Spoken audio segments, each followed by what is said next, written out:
नमस्कार दोस्तों। आज शॉर्ट ट्रिक्स में हम यूएन के एसडीजी गोल्स को पढ़ेंगे। एक स्टोरी के तौर पे पढ़ेंगे हम। ये एसडीजी गोल्स बहुत इंपॉर्टेंट हैं। ये आप प्रीलिम्स हो, मेंस हो, सब में बड़ा काम आते हैं ये। खासकर मेंस में। मेंस में अपने आंसर को एनरिच करने के लिए आप जब लिखते हो कि हाँ, जो एसडीजी गोल 1 है उसका ये गोल है, एसडीजी 2 का ये गोल है, तो वो आपके आंसर को एनरिच करता है। तो इसीलिए आज हम ये सीखेंगे कि आपको बार-बार रिवाइज़ ना करना पड़े, एक बार में ही आपको रट जाए दिमाग में। आप तो बस आपको मेरी स्टोरी सुननी है एक बार। ध्यान से मेरी स्टोरी सुनिएगा, आपको ये 17 एसडीजी गोल इस 5 मिनट के वीडियो में याद हो जाएँगे।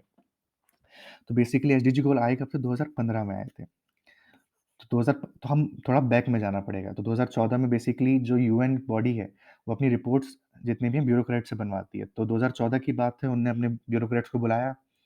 तो ब्यूरोक्रेट से बोला कि यार हमें समाज के विकास के लिए पूरी कुछ गोल्स बनवाने हैं, ह्यूमन डेवलपमेंट गोल्स बनाने हैं, जो कि सस्टेनेबल भी हों और वो सबके लिए भी हों। सारी कंट्री मिलके इस पे काम करें।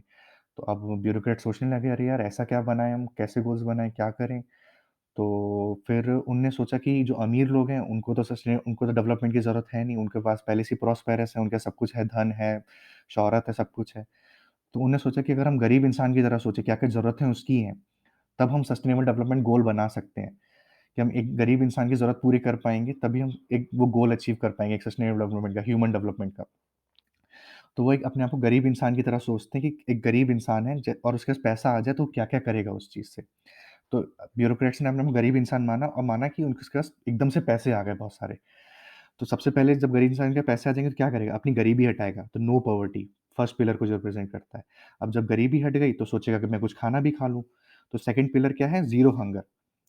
अब जब पेट भर गया, गरीबी हट गई, तो फिर वो सोचेगा कि अब मेरे को अपनी तबीयत का भी ध्यान देना चाहिए, अपनी रहन-सहन का ध्यान देना चाहिए। तो अपने आप अपनी हेल्थ अच्छी रखनी चाहिए। तो थर्ड पिलर जो है वो अपने हेल्थ पे ध्यान देगा, हेल्थ और वेल-बीइंग पे। जब उसकी गरीबी हट जाएगी, उसका भूख मिट जाएगी, तो फिर वो अपने हेल्थ पे ध्यान देगा। अब जब आप सब कुछ स्वस्थ-वस्त हो गए, तो फिर सोचेगा कि मेरे को अब पढ़ाई-लिखाई भी कर लेनी चाहिए, थोड़ा एजुकेशन ज़रूरी है। अब जब वो एजुकेशन करेगा, तब उसको रियलाइज़ होगा कि मैं अभी तक गलत सोसाइटी में जी रहा था। सही चीज़ तो क्या है, जेंडर इक्वालिटी, पैट्रियार्किल बहुत गलत सोसाइटी थी, मेल डोमिनेंट सोसाइटी गलत होती है। सही सोसाइटी क्या है जहाँ पे जेंडर इक्वालिटी हो, औरत-मर्द एक समान हो। जब उसको फिफ्थ पिलर में ये समझ में आ गया कि औरत-मर्द एक समान हो, तब उसको ये समझ में आया जो घर के काम है, वो औरत और मर्द दोनों को मिल के करने चाहिए। घर के काम क्या होते हैं? सैनिटेशन हो गया और क्लीन वाटर हो गया, ठीक है? तो अब बेसिकली घर की साफ-सफाई के लिए जो है, हमें क्या चाहिए? पानी चाहिए। पानी किससे आता है हमारा? पानी हमारा आता है जब हम ज़्यादा पेड़ उगाएँगे। जिस जगह पे पेड़ नहीं होते, वहाँ पे बरसात भी बहुत कम होती है। इसीलिए जो हमारा 7th पिलर है वो क्या है? एफ़ॉरेस्टेशन, ठीक है? ऐसे याद रखना है 7th पिलर हमारा क्या है? एफ़ॉरेस्टेशन। अब जब हमारे एफ़ॉरेस्टेशन हो गया, पानी आ गया, तो अब इंसान सोचेगा अब घर हमारा सेट हो गया, अब घर को चलाने के लिए हमें और पैसे चाहिए होंगे। तो उसके लिए क्या करेगा वो?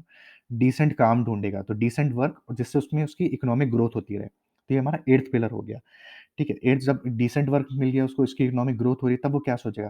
थोड़ा बहुत पैसा आने के बाद फिर वो सोचेगा कि मुझे इनोवेशन करना चाहिए, अपनी इंडस्ट्री बनानी चाहिए, इंफ्रास्ट्रक्चर खड़ा करना चाहिए।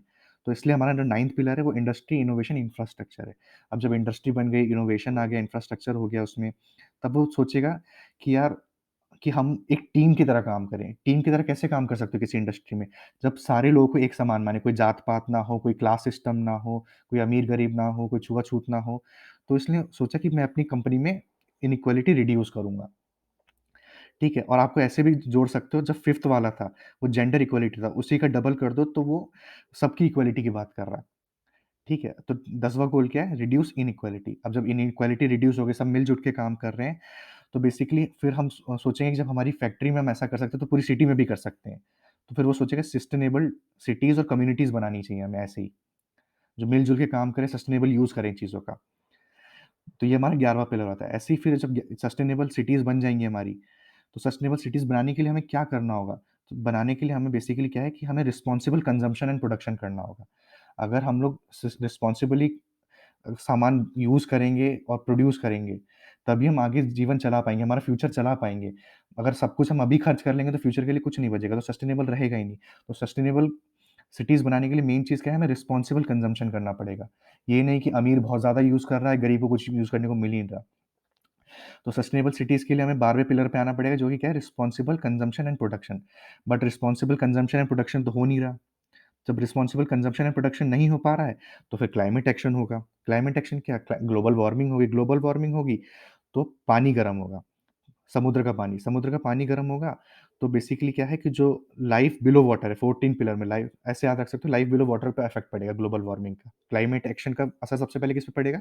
लाइफ़ बिलो वाटर पे, क्योंकि पानी गर्म होता है ग्लोबल वार्मिंग की वजह से। तो पानी गर्म होगा तो जीव-जंतु मरेंगे पानी के नीचे वाले, इसलिए 14 पिलर क्या है? Life below water. अब जब पानी गर्म होगा तो ग्लेशियर मेल्ट होगा तो पानी का लेवल बढ़ेगा, जब पानी का लेवल बढ़ेगा तो किस पे इम्पैक्ट पड़ेगा? लाइफ़ ऑन लैंड, ज़मीन पे जो लोग रह रहे हैं उसकी ज़िंदगी पे पड़ेगा, चाहे वो जानवर हो, इंसान हो। जैसे कि हमने सुना है कि 2050-60 के बाद कोस्टल एरियाज़ डूबने लग जाएँगे। इंडोनेशिया तो अभी भी डूब रहा है, उन्होंने अपनी कैपिटल चेंज कर दी। तो लाइफ़ ऑन लैंड खतरे पे आ जाएगी। तो अब ये सब चीज़ें ना हों, हम सस्टेनेबल रिस्पॉन्सिबल कंज़म्पशन करें, तो उसके लिए हमें 16 पिलर पे आना पड़े क्या? कि हमें एक peaceful justice and strong institutions बनाने पड़ेंगे। स्ट्रॉन्ग इंस्टीट्यूशंस क्या हो गया हमारे?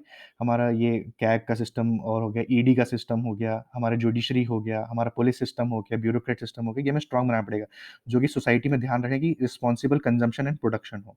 और जब ये सब हो जाएगा हमारा, तो फिर हम सारी कंट्रीज़ मिलके पार्टनरशिप कर सकते हैं फॉर दीज़ गोल्स। सब अपने-अपने मेथड्स लेके आएँगे कैसे हम ये सब अचीव कर सकते हैं सारे गोल। तो देखिए आपने इस छोटी-सी स्टोरी से पूरे 17 के 17 एसडीजी गोल समझ लिए और रट लिए होंगे। इसके बाद आपको कुछ ज़रूरत ही नहीं पड़ेगी, बस आप एक ये स्टोरी 1 या 2 बार सुन लीजिए, आपको सारे एसडीजी गोल मुँह ज़ुबानी रट जाएँगे। आप कहीं भी किसी को सुना सकते हैं, एग्ज़ाम में यूज़ कर सकते हैं, बार-बार देखने की ज़रूरत ही नहीं है। बस आपको ये स्टोरी याद होनी चाहिए। एक बार ये स्टोरी याद हो गई, आप ये 17 के 17 एसडीजी गोल प्रीलिम्स, मेंस कहीं भी यूज़ कर सकते हैं और अपने नंबर बढ़ा सकते हैं।